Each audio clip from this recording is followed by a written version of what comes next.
Shalom, selamat pagi Ibu Bapak Sidang Jemaat Tuhan yang berada di rumah dan berada di tempat ini, yang sama-sama diberkati Tuhan kita Yesus Kristus. Ibadah kita di pagi hari ini yaitu Minggu Sengsara ke-7, segera kita mulaikan. Untuk itu mari kita persiapkan hati dan pikiran kita untuk menyembah Tuhan di pagi hari ini. Jemaat diundang berdiri, kita mengangkat pujian di Jojuta, di Jojuta.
Pertolongan kita adalah dalam nama Tuhan yang mendirikan langit dan bumi, yang tetap setia untuk selama-lamanya dan tidak pernah meninggalkan perbuatan tangannya.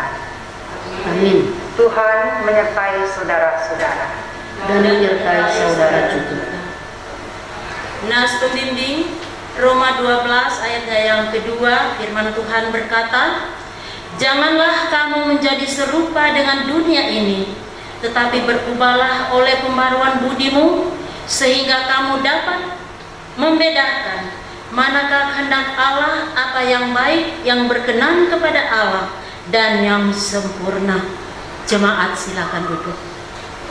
Kembali kita menyanyi bersama, "Aku mau cinta Yesus selamanya."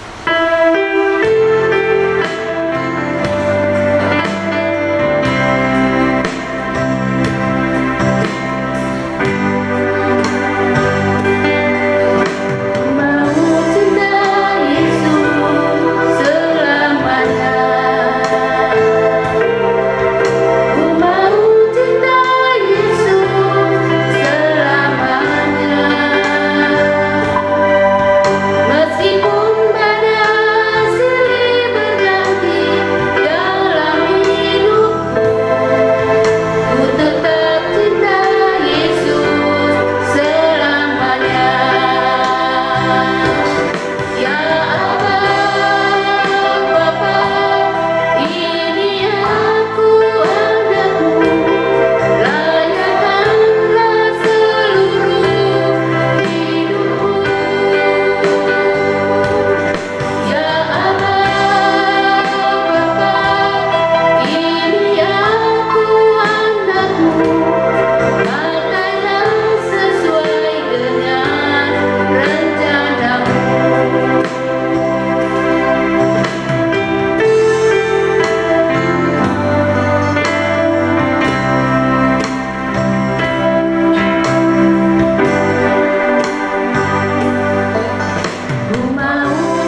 Kristus. Marilah kita berdiri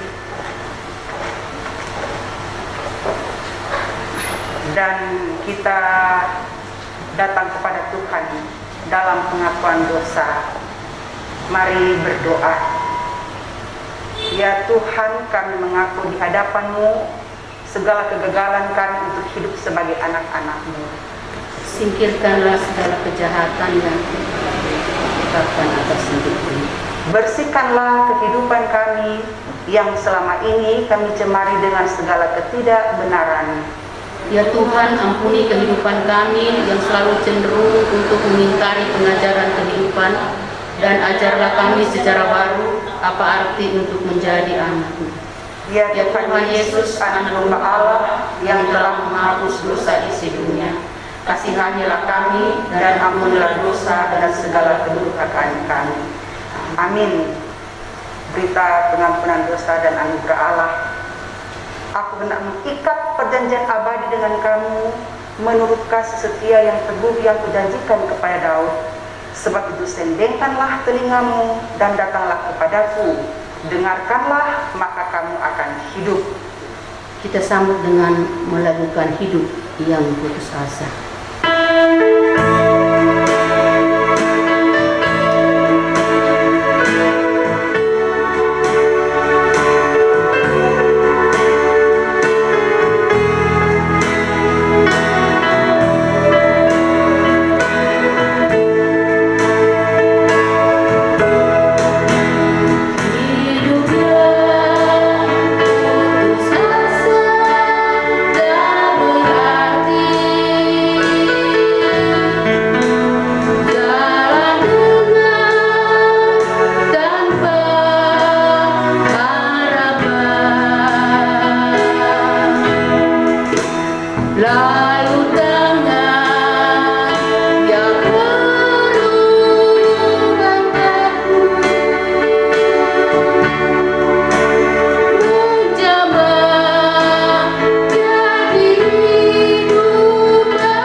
Dipersilakan duduk.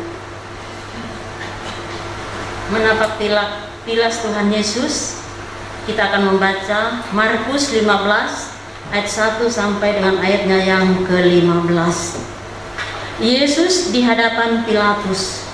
Pagi-pagi benar imam-imam kepala bersama tua-tua dan ahli-ahli Taurat dan seluruh mahkamah agama sudah bulat mufakatnya. Mereka membelenggu Yesus, lalu membawanya dan menyerahkannya kepada Pilatus. Pilatus bertanya kepadanya, "Engkaukah raja orang Yahudi?" Jawab Yesus, "Engkau sendiri yang mengatakannya."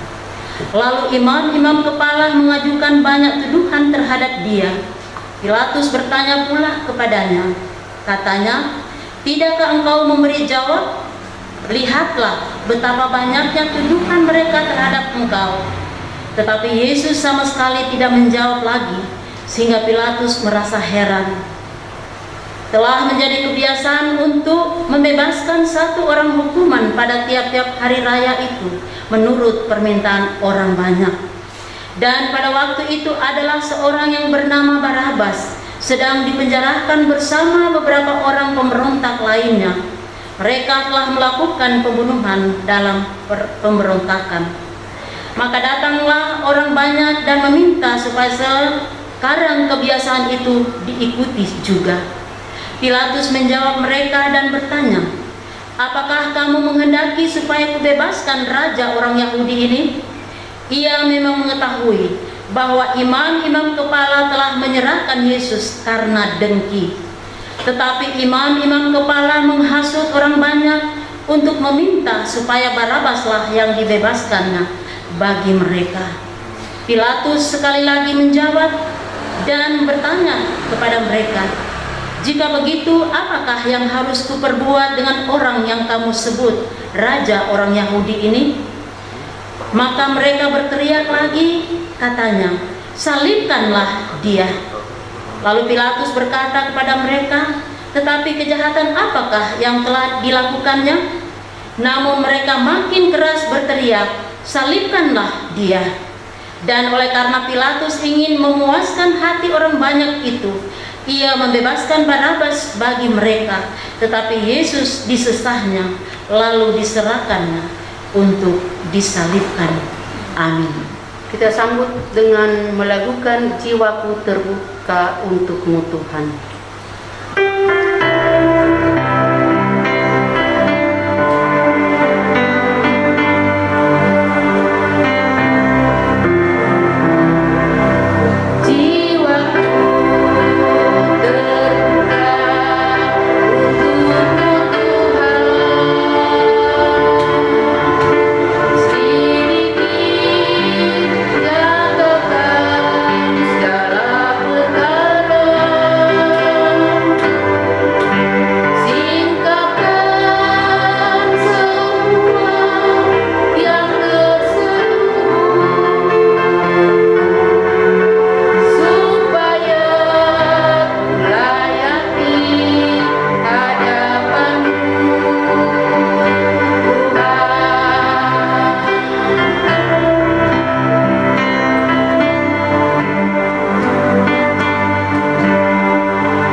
Saudara-saudaraku yang dikasih Tuhan, mari kita arahkan hati, pikiran kita, hidup kita kepada Tuhan dalam doa syukur dan doa untuk pembacaan sekaligus pemberitaan firman Tuhan.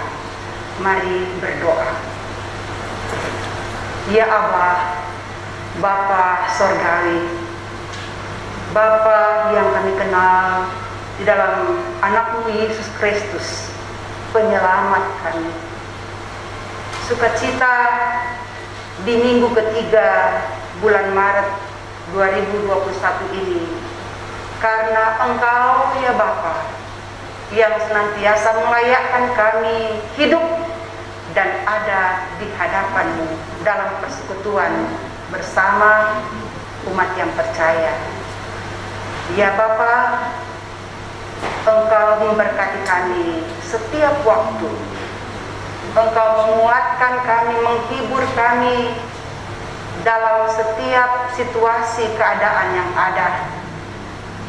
Dan Engkau Tuhan dalam Roh Kudus-Mu yang telah menuntun kami ada di hadapan-Mu saat ini, kami bermohon dengan kerendahan hati. Ya Tuhan, hikmat-Mu kami mohon, hadirlah dalam pemberitaan firman Tuhan saat ini.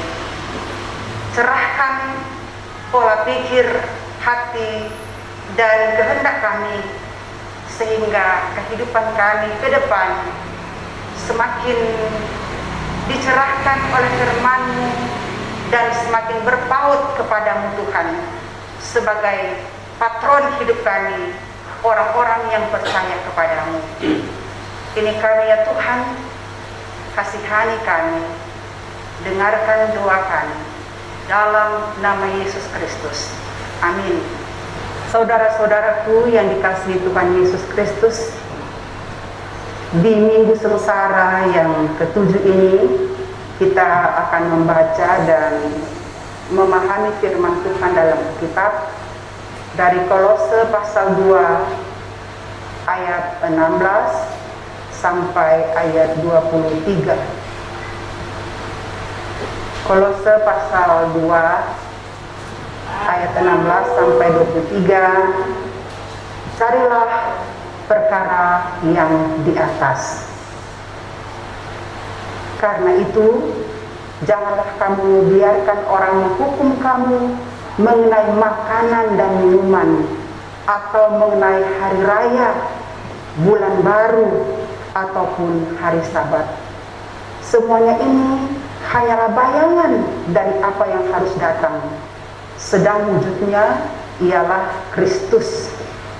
Janganlah kamu biarkan kemenanganmu digagalkan oleh orang yang pura-pura merendahkan diri dan beribadah kepada malaikat, serta berkanjang pada penglihatan-penglihatan dan tanpa alasan membesar-besarkan diri oleh pikirannya yang duniawi. Sedang ia tidak berpegang teguh kepada kepala, dari mana seluruh tubuh yang ditunjang dan diikat menjadi satu oleh urat-urat dan sendi-sendi menerima pertumbuhan ilahinya. Apabila kamu telah mati bersama-sama dengan Kristus dan bebas dari roh-roh dunia, mengapakah kamu menaklukkan dirimu pada rupa-rupa peraturan, seolah-olah kamu masih hidup di dunia? Jangan jamah ini, jangan kecap itu, jangan sentuh ini. Semuanya itu hanya mengenai barang yang binasa oleh pemakaian dan hanya menurut perintah-perintah dan ajaran-ajaran manusia. Peraturan-peraturan ini walaupun nampaknya berkhidmat dengan ibadah buatan sendiri, seperti merendahkan diri, menyiksa diri, tidak ada gunanya selain untuk memuaskan hidup duniawi.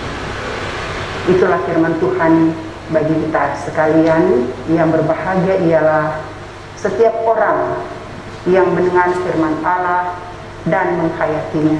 Hosana. Hosana, Hosana,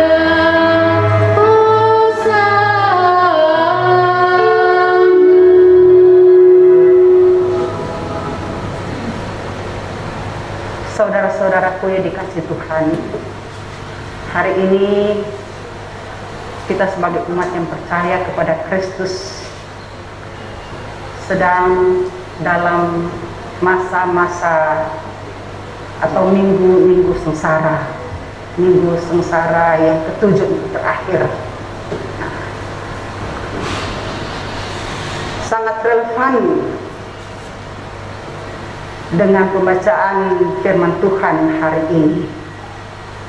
untuk fokus mengarahkan hidup kita pada Kristus, bukan pada hal-hal yang lahiriah. Kenapa? Karena Kristus pemegang peranan sentral. Karena Kristus pusat hidup kita. Jadi pusat hidup kita bukan hal-hal yang lahiriah, yang makanan, minuman dan sebagainya, tapi Kristus pusat hidup kita. Kristus segala-galanya. Kenapa Rasul Paulus bilang begini? Firman Tuhan bilang begini lagi kepada kita hari ini di Minggu Sengsara ke-7 ini. Saudara-saudaraku, dalam konteks pembacaan firman Tuhan Kolose pasal 2 ini, Paulus justru menulis surat ini kepada jemaat Kolose yang notabene bukan orang-orang Yahudi yang saat itu sedang muncul di antara mereka ajaran-ajaran yang berbahaya. Sebutan lain ajaran-ajaran palsu yang berusaha mengalihkan pusat hidup mereka dari Kristus, yang berusaha untuk menggantikan posisi Kristus yang utama kepada hal-hal yang lain yang tidak utama, yang hanya bayang-bayang, yang tidak jelas, yang fana.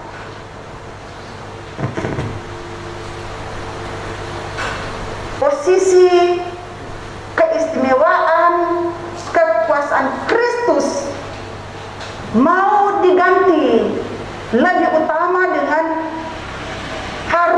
diharuskan juga menyembah malaikat, ya.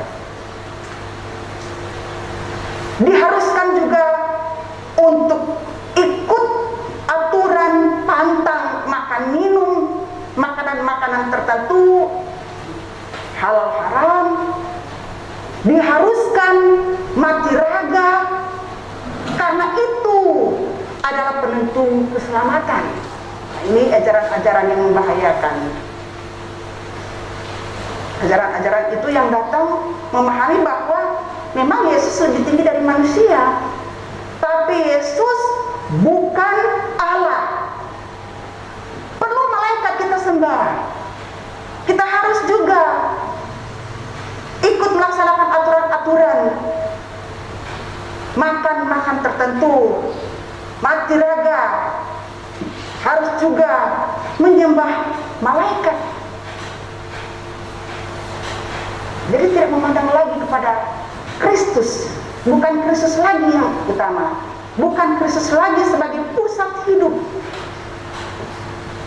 Padahal justru ketika sudah mempercayakan diri kepada Kristus, ketika sudah percaya kepada Kristus, berarti ajaran Kristus yang diutamakan.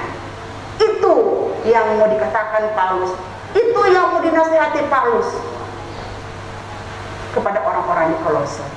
Dan itu juga yang akan menjadi teguran nasihat firman Tuhan bagi kita yang hidup di zaman kini.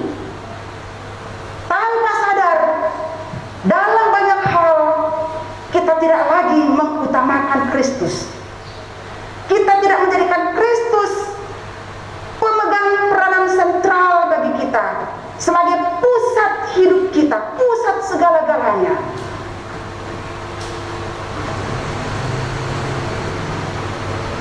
Bagi Paulus, saudara-saudara, justru Kristus itu sudah ada. Dia pencipta segala sesuatu. Dia pencipta makanan minuman. Dia menciptakan malaikat dan segala sesuatu. Jadi dia sudah ada lebih dulu dari segala sesuatu. Kristus sudah ada sebelum dunia dijadikan. Bahkan dia Allah mau datang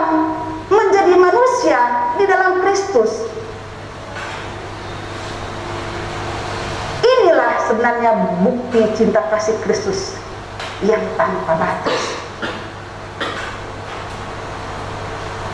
Karena dia sudah menjadi pencipta, tapi juga dia menjadi sosok, menjadi seorang hamba, menjadi manusia, dan melalui salib, kematian, kebangkitan Kristus, justru kita beroleh keselamatan, bukan hal-hal yang lain. Kristus sumber keselamatan lewat karya kasih-Nya, salibnya, kematiannya, kebangkitannya. Dengan kehadiran dan karya Kristus ini, kita manusia yang berdosa dikuburkan bersama Kristus, dan kemudian kita juga dibangkitkan dengan Dia, di dalam Dia.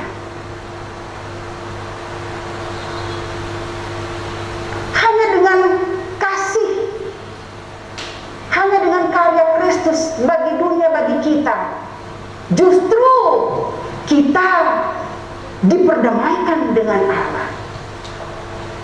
Kita dikuduskan, kita menjadi tidak bercelah di hadapan Allah, hanya lewat Kristus dan di dalam Kristus, bukan dengan yang lainnya. Nah, kalau Kristus itu yang harus menjadi fokus, berarti selain Kristus tidak penting, tidak lagi yang utama bagi kita, tidak menjamin kekekalan bagi kita. Percaya Kristus itu luar biasa, itu udah cukup.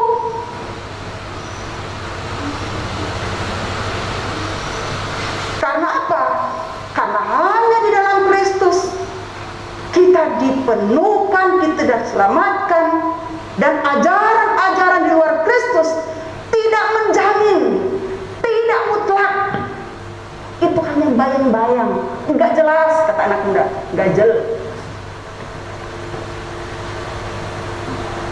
Ajaran di luar Kristus tidak menyelamatkan, tidak dapat memperbaiki manusia yang berdosa.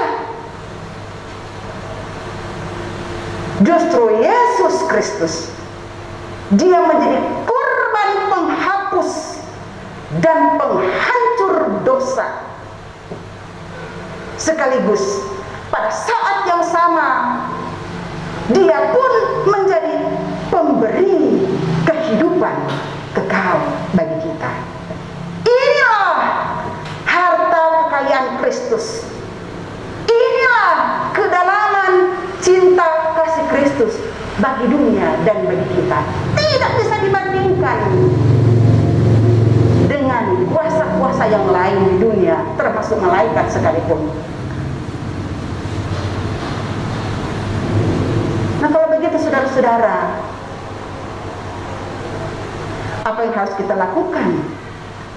Kita sekarang kan semuanya sama dengan orang-orang yang percaya di Kolose, sudah percaya Kristus. Nah, kalau begitu, apa yang harus kita lakukan?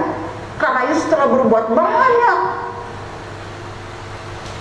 kepada kita, dan sangat banyak, tidak dapat diukur.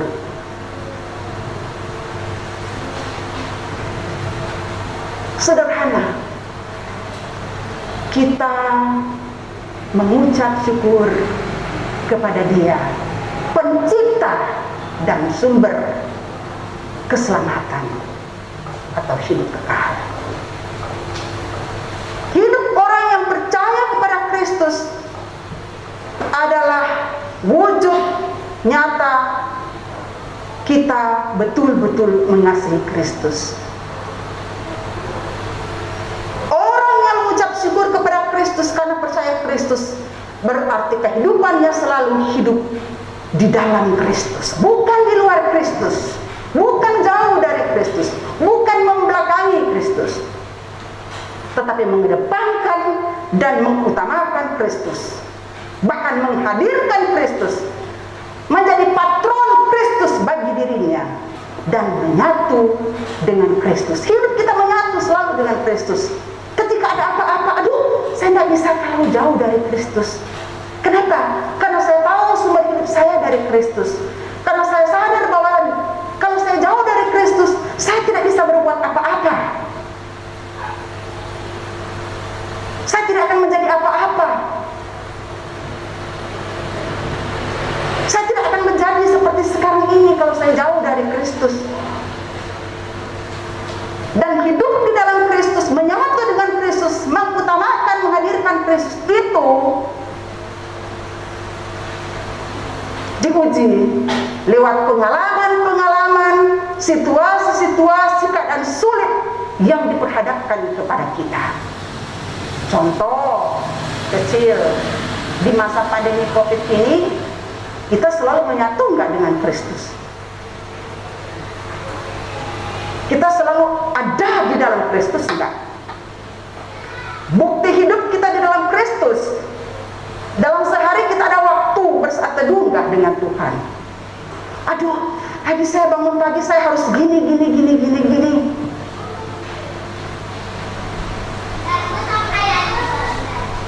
Permasalahannya bukan karena kita terlalu sibuk bangun pagi sampai malam, kita sudah sekian banyak kesibukan. Permasalahannya bukan di situ. Permasalahannya adalah prioritas kita dalam 1 kali 24 jam. Ada enggak waktu untuk Kristus, untuk Tuhan? Ada enggak waktu untuk doa? Ada enggak waktu untuk baca ayat Alkitab? Kenapa? Karena dengan baca 1 ayat aja itu kekuatan. Kadang kan kita seringkali banyak pengalaman, kita pegang Alkitab, kita buka, kan banyak kan suka bilang, kena banget, ya kan? Cocok banget. Itu kuasa Kristus. Itu wujud kasih Kristus, berarti dia tahu keadaan kita. Dia tidak mau kita jauh dari dia. Dia mau kita selalu ada di dalam dan melekat dengan kita. Bukan kita melekat dengan hal-hal yang lahiriah, karena itu tidak menjamin hidup kekal.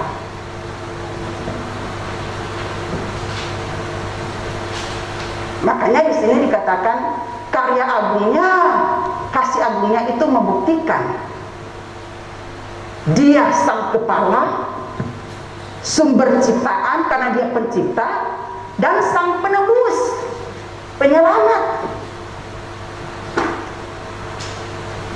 Jadi yang menyelamatkan kita, yang memberikan kita hidup sampai sekarang, bisa selamat, itu Tuhan.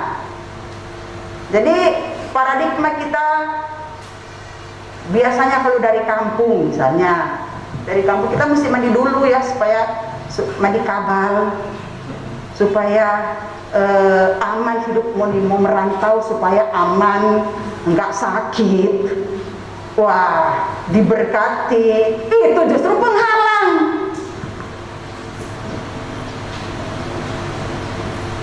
Ibu-ibu di sini nggak ada yang mandi kabal waktu keluar kampung. Haleluya. Pura-pura bengel yang di belakang lihat satu. Nggak mandi kabal keluar kampung. Ruangan.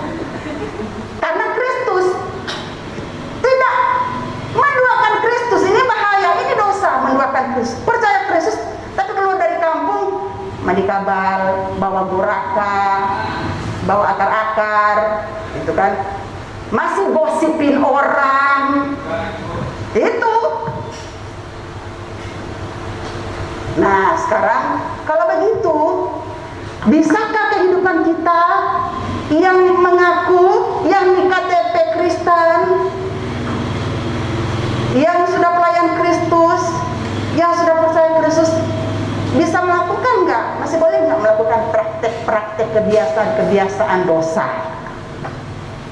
Bisa nggak? Saudara-saudaraku, orang yang mengaku percaya Kristus berarti mengasihi Kristus, tidak menduakan Kristus. Di saat kita mengaku percaya kepada Kristus, maka di saat itu kita bertobat. Jadi orang yang percaya itu, kata percaya itu tidak bisa dipisahkan dengan bertobat. Kita percaya berarti kita bertobat. Kita kan sudah mengaku percaya satu kali, berarti bertobat satu. Enggak. Bertobat itu terus menerus. Kita diberikan Tuhan selalu kesadaran. Tadi pagi bikin ini. Datang ke Tuhan, mengaku ke Tuhan. Bilang ke Tuhan, saya buat begini tadi. Terhadap suami, terhadap anak, terhadap persekutuan. Terus menerus, setiap hari.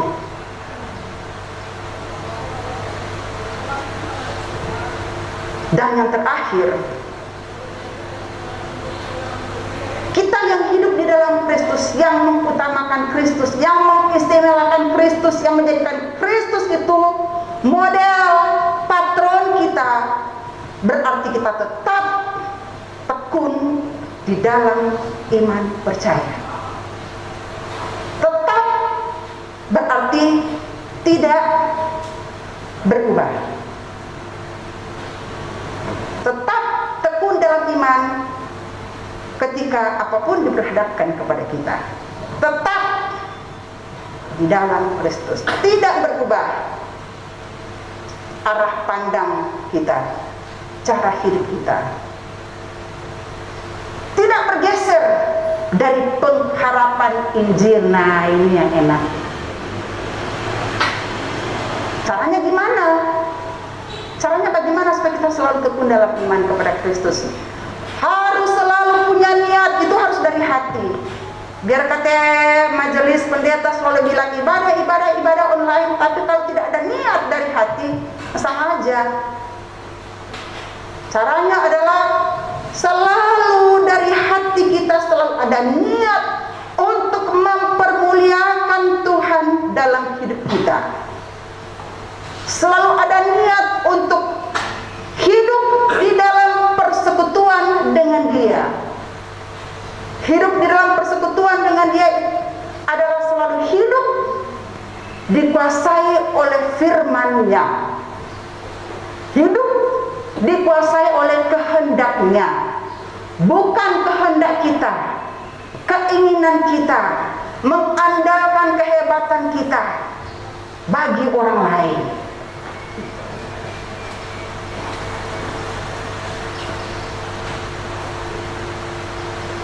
Cara berpikir kita yang susah berubah itu adalah kita bersekutu dengan Tuhan, kita berdoa, kita beribadah kepada Tuhan, membaca firman Tuhan, supaya Dia tambah mengasihi kita. Saya mau beribadah, saya mau berdoa, saya baca firman saat teduh, supaya Tuhan lebih tambah sayang ke saya, supaya Tuhan lebih tambah memberkati saya. Tidak, saudara. Saudara baca firman Tuhan, saudara berdoa, saudara bersekutu hidup dalam Tuhan, bukan supaya Tuhan lebih memberkati saudara, bukan supaya Tuhan lebih sayang kepada saudara. Tuhan sudah kasih, sudah sayang, sudah cinta sama saudara. Kita tidak membujuk Tuhan dengan cara-cara kita. Kita sudah dikasihi Tuhan Yesus, dan bukti kasih Yesus itu adalah Dia datang ke dunia ini, memberi dirinya menjadi korban yang menghapus dan menghancur dosa kita.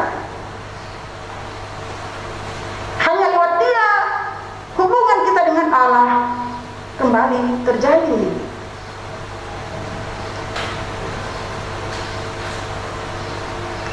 Jadi kita kalau hidup di dalam Tuhan, menghadirkan Tuhan, menjadikan Tuhan Kristus itu patron, model kita adalah apa? Karena apa yang Dia sudah buat kepada kita. Supaya apa? Hidup kita semakin berkenan kepada Dia. Gitu. Hidup kita semakin berkenan.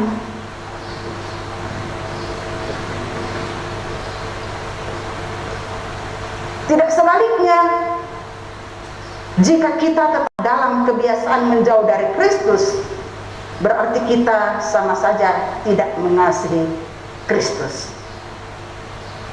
Kita tetap dalam kebiasaan kita menjauh dengan Kristus, dari Kristus, berarti kita tidak menghargai kasih dan karya agung Kristus bagi kita semua. Kalau kita tetap dalam kebiasaan menjauh dari Kristus, sama saja berarti kita tidak mengutamakan Kristus dalam hidup kita yang mengasihi kita. Ini bahaya. Tadi kan lagu kita sudah menyanyikan, ku mau cinta Yesus selamanya, ya kan? Ku mau cinta Yesus selamanya. Baru kalau lagu pengakuan dosa, ya, oh mau melunduh. Nah, dengan pengakuan kita lewat lagu, lewat nyanyian, ku mau cinta Yesus, oh mau melondo, oh mau ruata. Tapi cara hidup kita jauh dari Kristus.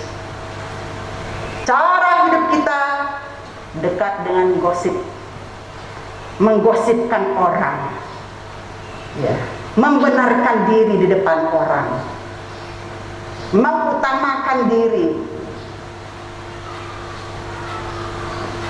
diikuti oleh orang.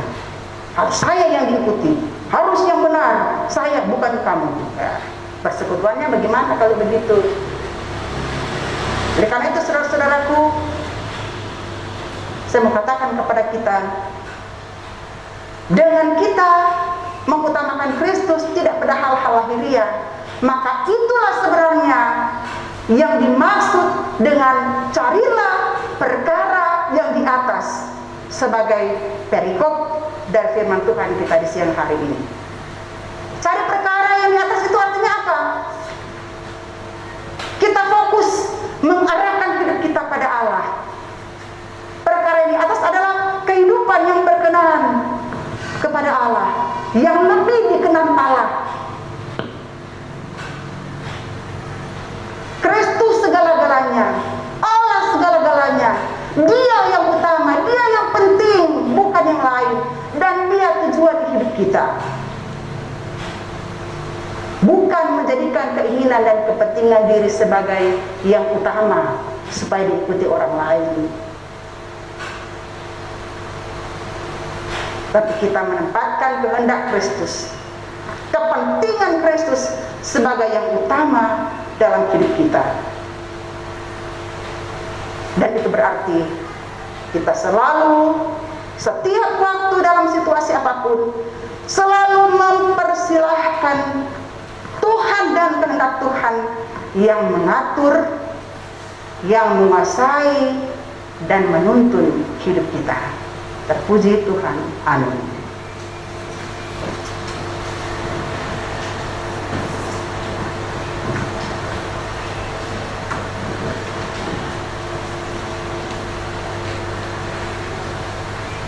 Saudara-saudaraku yang dikasihi Tuhan Yesus Kristus, pada hari Jumat semua orang yang percaya kepada Kristus akan merayakan perayaan Akbar, Jumat Agung.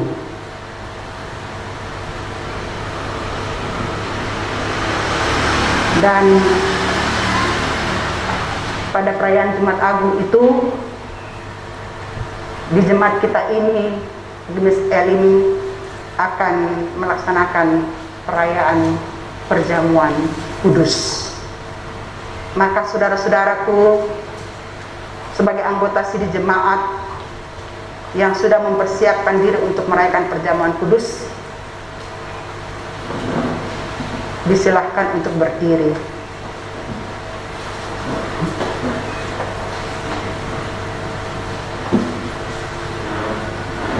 Kita kembali menghayati pengorbanan Tuhan Yesus Kristus bagi kita dan dunia ini. Kita mengetahui dan kita menyadari bahwa perjamuan kudus itu setiap kali kita rayakan bukan karena kita sempurna, tetapi karena Tuhan Yesus telah mengampuni dosa kita, telah melayakkan kita menerima berkat kasih-Nya melalui hal makan roti dan minum air anggur pada perayaan perjamuan kudus nanti. Jadi kalau kita berkata bahwa kita tidak berdosa, maka kita menipu diri kita sendiri dan kebenaran tidak ada di dalam kita. Setiap orang yang menyadari akan dosanya dalam hati dan hidupnya tentu akan diterima oleh Allah dalam anugerahnya yang kekal. Sebaliknya yang tidak merasa demikian dinasihatkan supaya jangan duduk serta dalam perjamuan kudus nanti. Karena itu kita semua boleh yakin bahwa sekalipun dosa dan kelemahan masih ada dalam diri kita masing-masing, tetapi Allah akan menerima kita di dalam anugerahnya yang kudus. Mari kita menyadari siapakah diri kita di hadapan Tuhan. Apa yang kita masing-masing sudah lakukan kepada Tuhan. Siapa saya dan siapa Tuhan dalam diri saya? Apakah saya sudah menempatkan Tuhan sebagai yang utama dalam diri saya?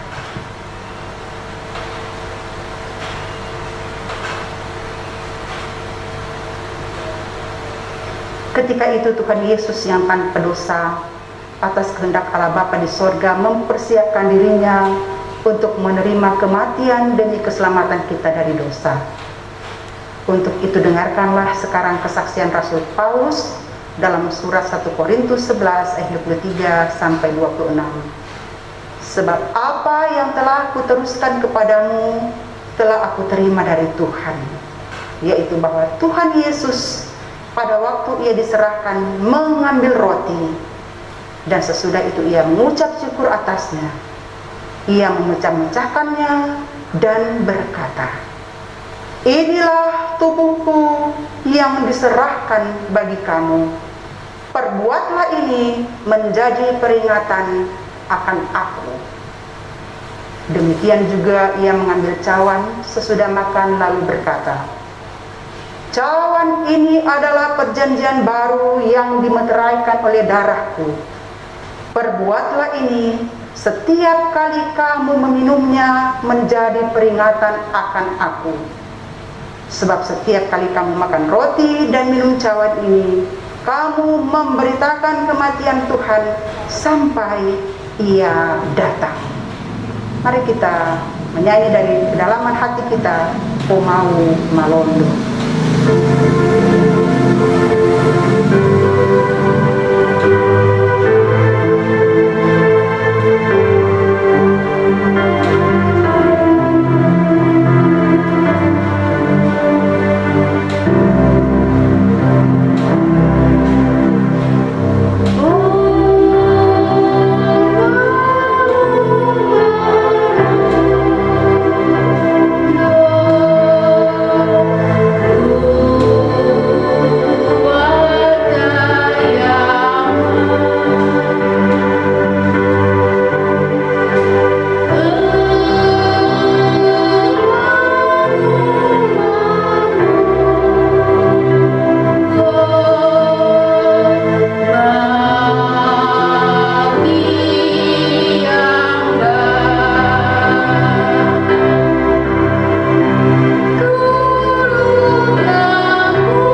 Kita masuk dalam pelayanan persembahan. Kita akan membawa persembahan syukur kepada Tuhan sambil mengingat akan pengorbanan Yesus Kristus yang telah menderita, sengsara, disalibkan, dan mati untuk keselamatan kita dan dunia ini. Amin. Sementara jemaat membawa pundi persembahan ke depan, kita menyanyi dari Kidung Jemaat 235 ayat 1 dan 2, Ku dengar berkat-Mu turun. Ku dengar berkat-Mu turun bagai hujan yang lebat, menghidupkan padang gurun dan menghibur yang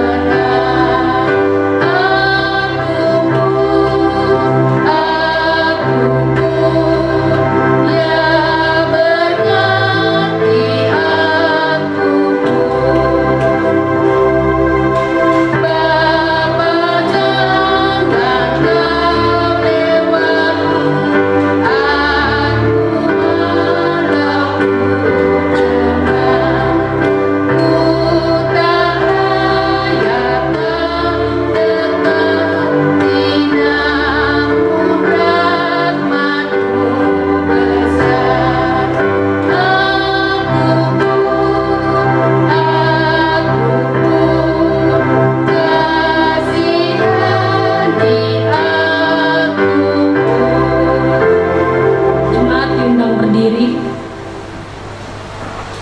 Setelah doa persembahan, kita menyanyi dari Kidung Jemaat 302, Ku beri persembahan ayat 1 sampai 3.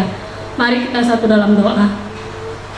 Kembali Bapa, kami datang kepadamu Tuhan Yesus, bersyukur dan berterima kasih untuk semua rahmat dan anugerah-Mu yang telah Kau berikan kepada kami di sepekan minggu ini Tuhan. Tuhan, dalam ibadah kami pada pagi hari ini, kami telah memberikan persembahan. Kiranya persembahan ini Tuhan dapat berguna bagi pelayanan kasih-Mu di tengah-tengah dunia ini, terlebih lagi di jemaat kami, Jemaat Elim. Ajarlah kami Tuhan Yesus untuk Kamu persembahkan seluruh hidup dan kehidupan kami hanya ke dalam tangan-Mu. Inilah doa kami Tuhan, dalam nama Tuhan Yesus kami sudah berdoa dan bersyukur kepadamu. Amin.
Dalam keesaan dengan seluruh umat percaya di segala tempat, mari kita mengikrarkan bersama pengakuan iman Rasuli.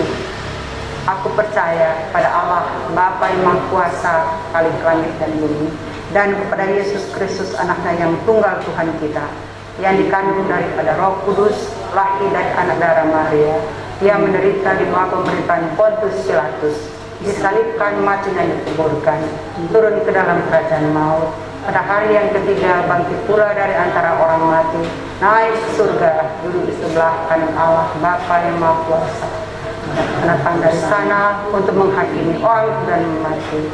Aku dan Roh Kudus, gereja yang kudus dan hak, persekutuan orang kudus, pengampunan dosa, kebangkitan dan hidup yang kekal. Amin.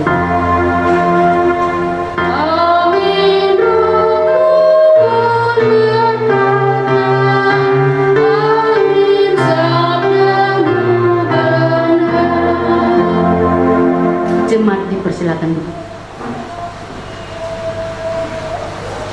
Marilah saudara-saudara yang dikasih Tuhan, kita satu dalam doa, kita akhiri dengan doa Bapakan bersama. Bagimu ya Tuhan dalam Yesus Kristus, Guru kami yang agung, yang senantiasa menasehati kami, mengingatkan kami, mengajar kami, orang-orang yang percaya kepadamu setiap waktu, untuk selalu menyadari bahwa hidup kami adalah karena kasih karuniamu, karena anugerahmu. Kami diberikan kehidupan kekal sebagai jaminan keselamatan daripadamu Tuhan. Maka kami pun diingatkan untuk senantiasa menjadikan Engkau Tuhan Yesus sebagai yang utama dalam hidup kami, yang selalu menjadikan Engkau patron, model dalam kami berpikir dan sampai pada tindakan kami setiap waktu dalam keadaan apapun. Hanya Roh Kudus-Mu ya Tuhan yang senantiasa memampukan kami melakukan kehendak-Mu Tuhan di setiap kehidupan, kapanpun dan dimanapun kami berada.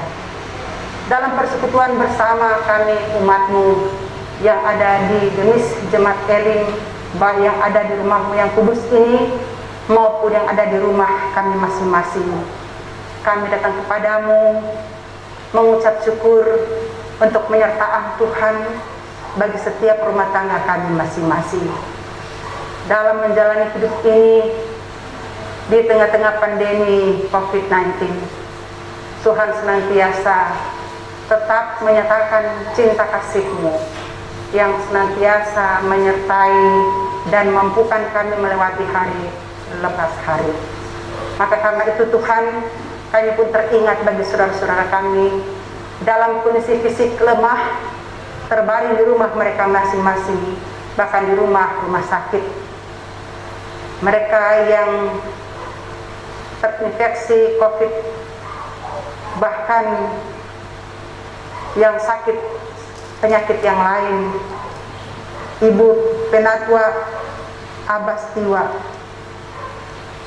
Bapak Novin Makangiras dan keluarga besar Makangiras Palatangara, Bapak Budi Manoy, Saudari Oca Manoy, keluarga Saliwir Mokodompis, keluarga Kumongkio Kongo, keluarga Takalamingan Lahakin.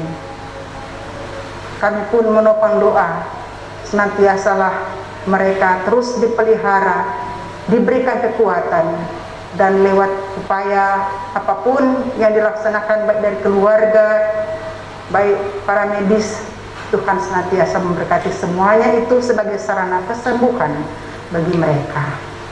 Kami menopang doa bagi panitia pemilihan majelis jemaat untuk senantiasa mereka selalu melihat bahwa ini adalah pekerjaan Tuhan yang dipercayakan kepada mereka, sehingga mereka selalu bersama-sama dengan semua yang terkait sebagai majelis, sebagai ketua jemaat, baik yang ada di jemaat, di resort, di sinode, bergandengan tangan, saling membantu, saling menopang, sehingga seluruh rangkaian pemilihan majelis di tingkat jemaat, baik yang ada di Elim, di jemaat lain, di resort, bahkan di sinode sekalipun, nantinya akan diberkati dan terlaksana karena Tuhan dan untuk Tuhan semuanya bermuara. Ya Tuhan, kami serahkan setiap damba, harap, keluh kesah suami kami sebagai kepala-kepala keluarga, sebagai istri, sebagai ibu, sebagai oma dari anak dan cucu, sebagai anak-anak dan cucu-cucu kami. Tuhan senantiasa mendengar setiap kerinduan kami, permohonan kami, damba kami, dan apapun yang menjadi pergumulan Tuhan, di dalam kuasa-Mu, di dalam nama-Mu, ya Yesus Kristus, senantiasa selalu ada jawaban. Bukan kehendak kami ya Tuhan, tetapi kehendak-Mu yang jadi dalam hidup kami, yang bersukacita karena pertambahan usia, karena berbagai keajaiban-keajaiban pertolongan Tuhan yang mereka alami, usia bertambah dan sebagainya. Tuhan senantiasa mengingatkan mereka bahwa Engkaulah Tuhan sumber hidup, sumber berkat. Sehingga apapun yang mereka terima dan mereka lakukan, bahkan kehidupan yang mereka jalani setiap waktu, senantiasa selalu mengarah dan berpaut kepada Tuhan Yesus Kristus. Ya Bapa di dalam Yesus Kristus, kasihani bangsa dan negara kami dalam masa pandemi yang berkepanjangan ini. Kami percaya Tuhan, jika Engkau mengizinkan masa ini yang berkepanjangan belum berakhir, maka dengan kuasa Tuhan juga, dengan waktu Tuhan, Engkau Tuhan juga yang akan mengakhirinya. Biarkan kami setiap umat-Mu, setiap orang-orang yang ada di pelosok bumi ini, dimanapun, negara manapun, kami senantiasa selalu ada dalam pengharapan iman. Tuhan tidak akan membiarkan kami dalam ketidakpastian, dalam kekhawatiran, dalam kekalutan ini. Tuhan memberikan kami kepastian bahwa di dalam Tuhan akan selalu ada pertolongan dan mujizat.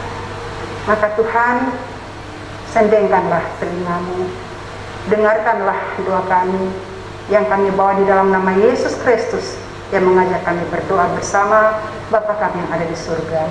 Kuduskanlah nama-Mu, datanglah kerajaan, jadilah kehendak-Mu di bumi seperti di surga. Berikan pada hari ini makanan kami yang secukupnya, dan ampunilah kami yang akan kesalahan, seperti kami juga mengampuni orang yang bersalah pada kami, dan janganlah membawa kami ke dalam pencobaan, tapi lepaskan kami dari yang jahat. Karena Engkau yang punya kerajaan dan kuasa dan kemuliaan sampai selama-lamanya. Amin. Warta Jemaat Minggu 28 Maret 2021, Malun Semahe. Puji dan syukur dipersembahkan kepada Tuhan atas kasih karunia dan penyertaan-Nya bagi kita semua yang tetap memelihara hidup dan persekutuan kita sampai hari ini. Terpujilah nama Tuhan. Disampaikan ucapan terima kasih kepada Pendeta Yola Pulisir Salwich, Pendeta Domisili Jemaat Gemis Nasaret, serta semua yang telah melayani pada hari ini. Biarlah firman Tuhan telah disampaikan akan menjadi sulu dan pedoman untuk kehidupan kita ke depan, dan pelayanan kita menjadi berkat bagi semua orang. Tuhan Yesus memberkati. Ibadah Jumat Agung dan Perjamuan Kudus akan dilaksanakan pada tanggal 2 April 2021 jam 9 WIB yang akan dilayani oleh Pendeta Antoni Mangadil. Untuk itu jemaat dapat menyiapkan baik anggur atau bisa digantikan dengan yang lainnya, dan juga roti. Sedangkan ibadah Minggu tanggal 4 April 2021 Minggu Paskah jam 6 pagi akan dilayani oleh Pendeta Melinda Karundeng Balaati MTH MIKOM. Jemaat dapat mengikuti melalui channel YouTube Gemis Jemaat Elim. Dalam rangka persiapan pemilihan majelis jemaat periode 2021 sampai 2026, maka mari kita bersama menyimak sosialisasi yang akan disampaikan oleh panitia pemilihan. Waktu dan tempat dipersilakan. Pengajaran tentang pemilihan gerejawi. Saudara-saudara yang terkasih, salam sejahtera dalam kasih Yesus Kristus. Segala puji syukur patut kita persembahkan pada Allah Bapa dan Tuhan kita Yesus Kristus yang selalu setia menolong dan menyertai kita melalui kuasa Roh Kudus.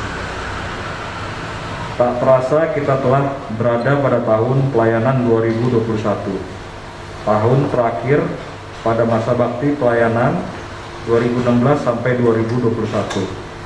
Dan tahun awal pelayanan masa bakti 2021 sampai 2026. Dalam tahun 2021 ini, Gereja Masehi Injili Sangihe Talaut akan kembali melaksanakan agenda pemilihan penyelenggaraan kepemimpinan gerejawi. Sehubungan dengan ini, Badan Pekerja Majelis Sinode menerbitkan materi pembekalan pada jemaat-jemaat, yaitu materi pengajaran tentang pemilihan. Hal ini dilakukan sebagai bagian dari tanggung jawab pelayanan dan pengembalaan bagi seluruh keluarga Sidi Jemaat Gemis dalam mempersiapkan pelaksanaan pemilihan pejabat gerejawi dan kepengurusan di jemaat.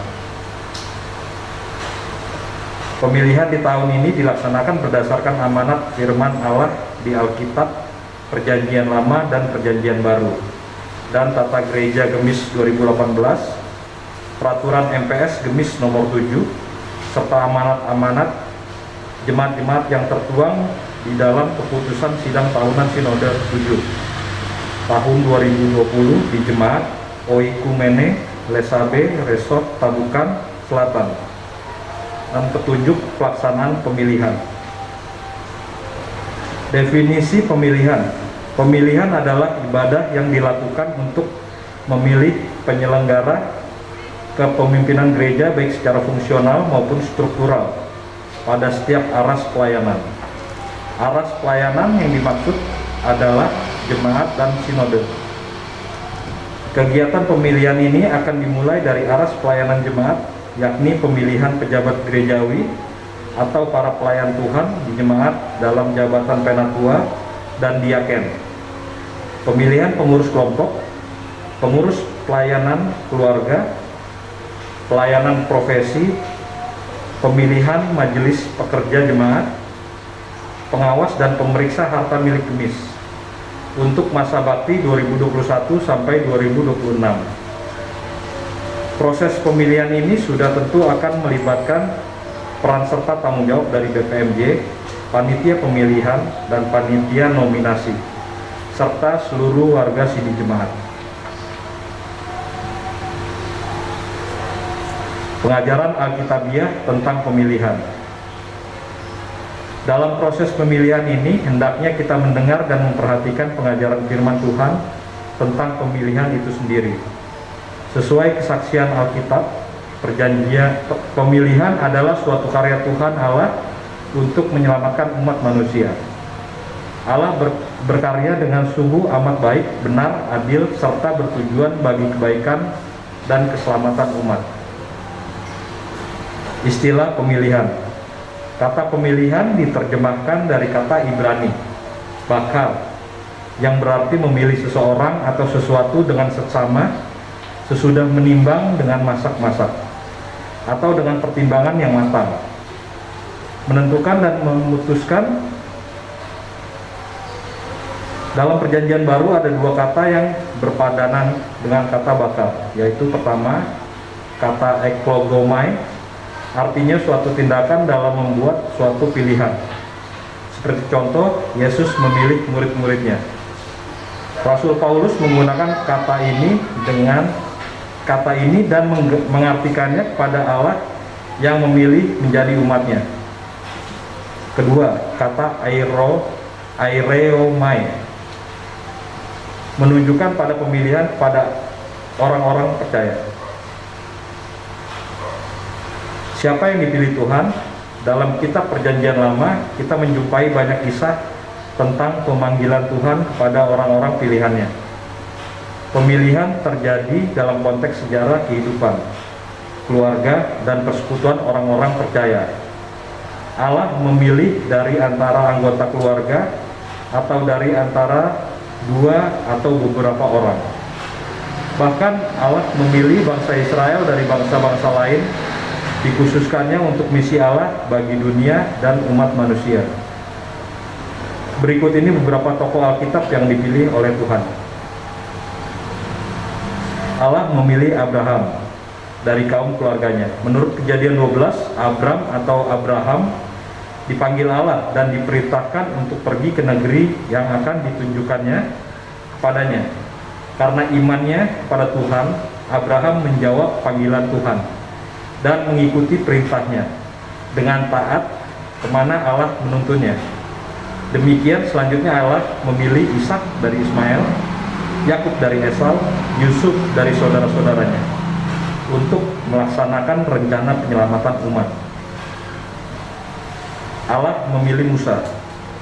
Ketika umat Tuhan berada di Mesir dan mengalami penindasan karena kekejaman Raja Firaun, Tuhan Allah menyelamatkan bayi Musa dan memelihara kehidupannya secara ajaib melalui tangan putri Firaun. Musa adalah seorang yang memiliki kepekaan terhadap penderitaan yang dialami oleh saudara-saudara sebangsanya.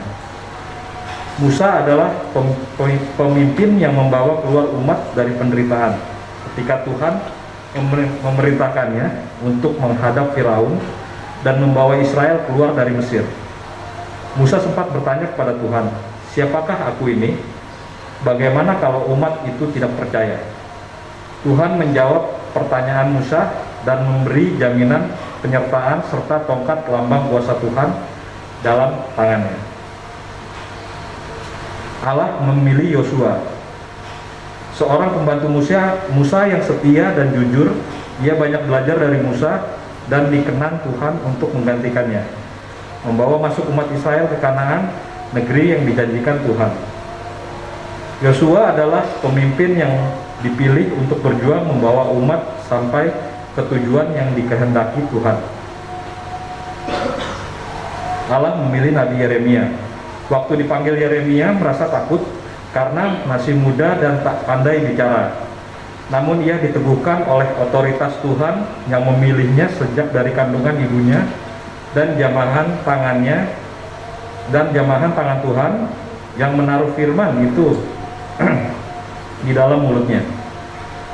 Yeremia nabi yang taat dan bersedia menderita karena pemberitaan yang ia sampaikan. Dari kisah-kisah ini nampak bahwa Tuhan Allah memilih tidak berdasarkan sifat-sifat atau perbuatan-perbuatan baik dari manusia, bukan karena jasa-jasa atau prestasi, bukan karena kelebihan-kelebihan atau kekurangan, tetapi semata-mata berdasarkan kasih karunia dan kemurahannya. Allah memilih karena ia mengasihi orang-orang pilihannya. Ia mengasihi menurut kesukaannya dalam kebebasan dan kedaulatannya. Dan itu tidak berarti Tuhan berat sebelah, menolak atau membenci yang lain. Sebab yang sangat mendasar dalam pemilihan adalah kasih karunia Allah, kemurahan Allah bagi keselamatan umat manusia. Orang-orang yang dipilih itu bukan orang-orang yang sempurna. Mereka adalah manusia yang memiliki kekurangan dan kelemahan. Namun ketika Allah berkenan memilih, maka ia menyempurnakan pekerjaannya di dalam dan melalui orang-orang pilihannya. Puncak karya pemilihan Allah untuk keselamatan itu nampak dan nyata di dalam perjanjian baru, di dalam karya pelayanan Yesus Kristus. Salah satu pernyataan Yesus yang paling penting untuk didengar ialah bahwa Anak Manusia datang bukan untuk dilayani, melainkan untuk melayani dan untuk memberikan nyawanya menjadi tebusan bagi banyak orang. Yesus memilih murid-muridnya. Yesus Kristus mempresentasikan secara sempurna tujuan pemilihan Allah. Di dalam hidup dan karyanya kita dapat menyaksikan bahwa pemilihan Yesus ini tidak ditunjukkan kepada orang-orang benar, tetapi kepada orang-orang berdosa, kepada orang-orang sesat dan hilang, kepada orang-orang lemah dan menderita, kepada para pemungut cukai.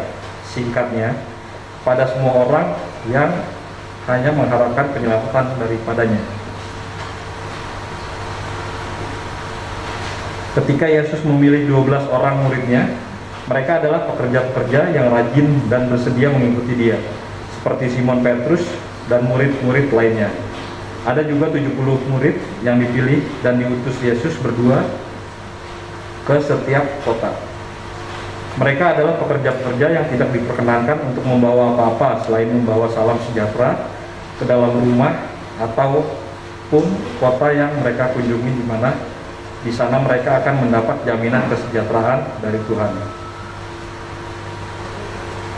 Penatua dan diaken. Menurut kitab para rasul, pada jemaat mula-mula yang ada di Yerusalem, di samping rasul-rasul juga ada penatua dan 7 orang diakonos atau diaken yang diangkat untuk melayani orang miskin.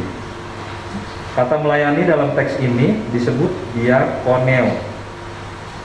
Selanjutnya, karena kemajuan pekabaran Injil yang dilakukan oleh Rasul Paulus dan kawan-kawannya, terbentuklah jemaat-jemaat yang terus bertambah dan meluas. Seiring dengan itu, hal pemeliharaan iman dan pelayanan terhadap jemaat-jemaat yang baru terbentuk itu membutuhkan adanya pelayan-pelayan sehingga mereka memilih dan menetapkan penatua-penatua untuk memimpin, mengatur, mengajarkan firman di jemaat. Dan juga ada diaken yang melakukan tugas pelayanan diakona, memberi perhatian dan pendampingan serta pemeliharaan kehidupan anggota jemaat.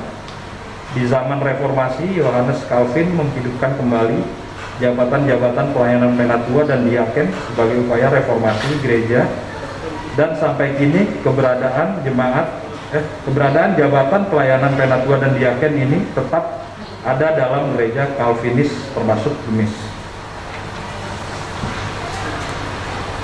Sikap orang percaya terhadap pilihan Allah.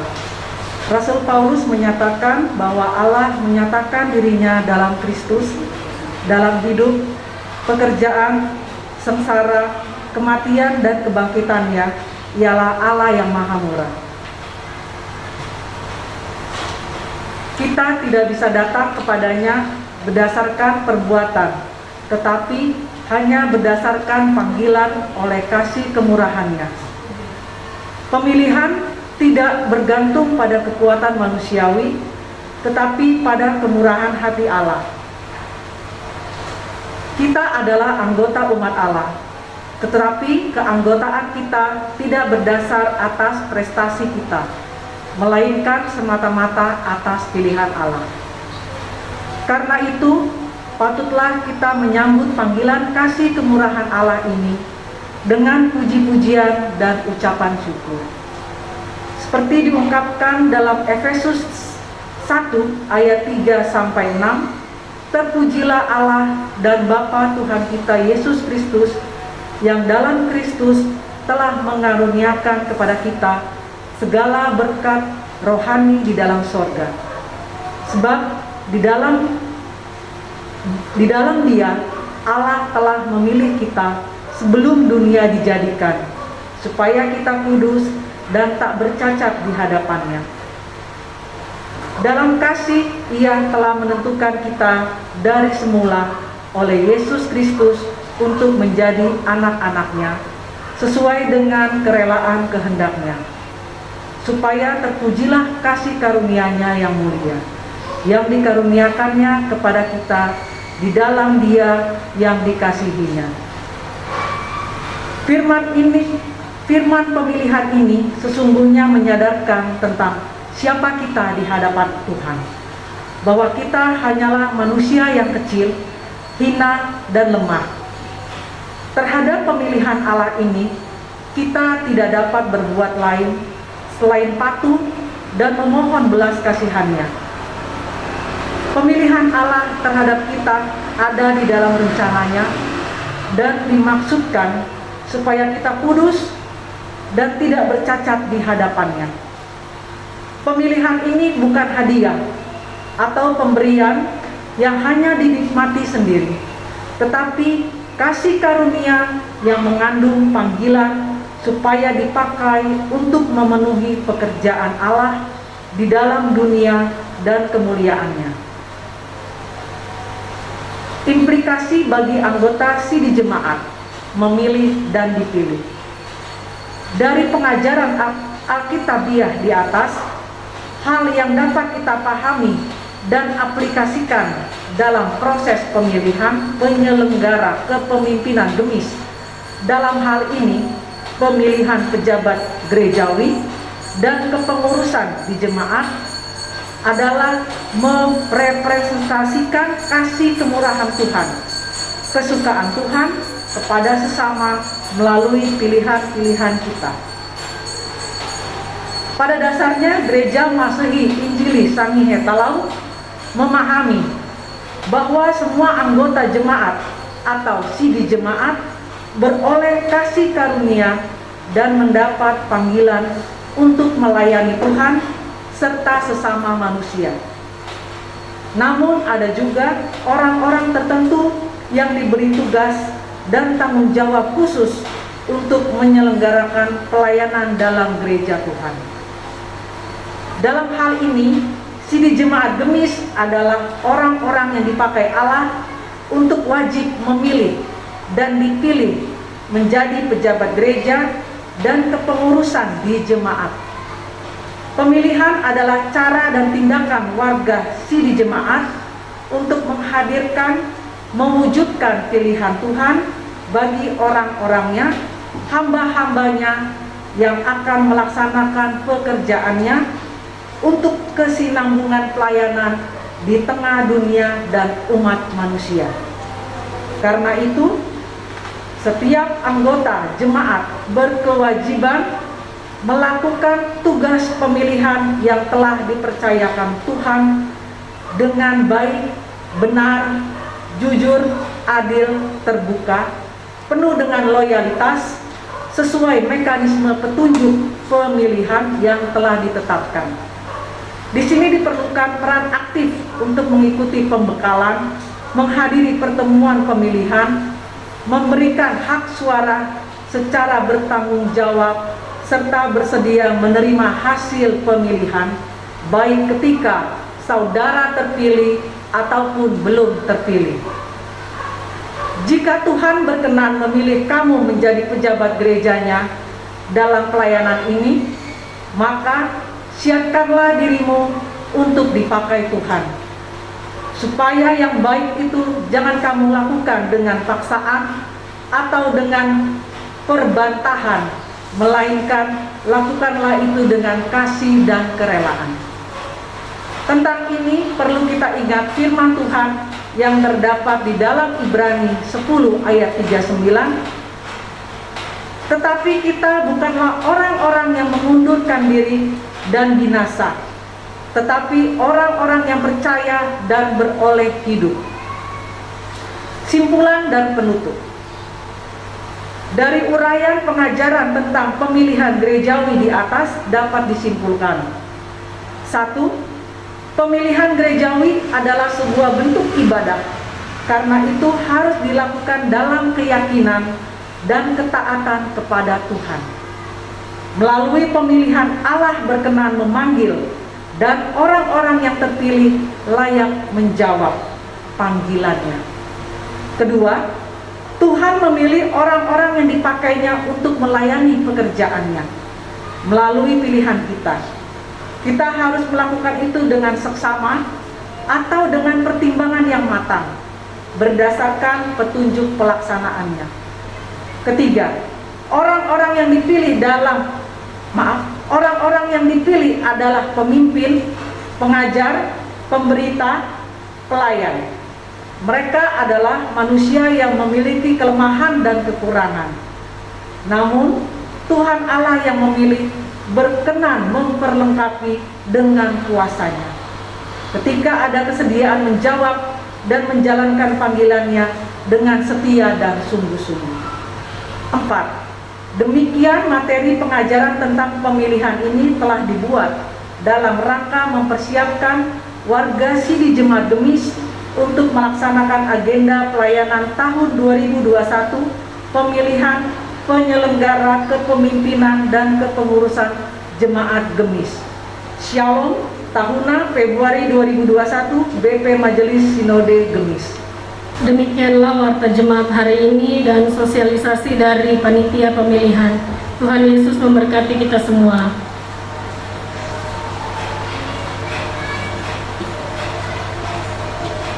Ibu Bapak Jemaat Tuhan, kita akan akhiri ibadat kita di pagi hari ini.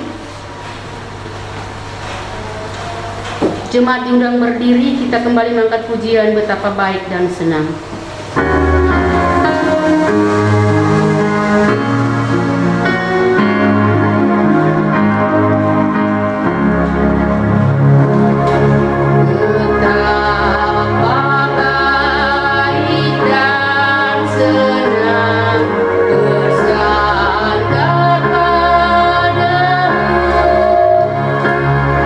Di dalam pencobaan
Saudara-saudaraku yang dikasihi Tuhan Yesus Kristus, arahkanlah hatimu kepada Allah, pulanglah dengan damai sejahtera dan terimalah berkat Tuhan.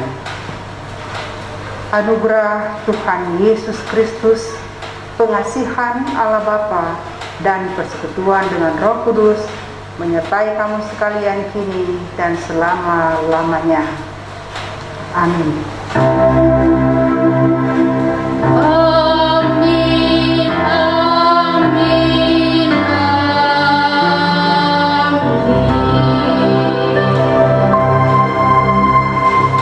Jemaat, ibadah kita telah selesai. Masjid dipersilakan duduk. Selamat hari Minggu.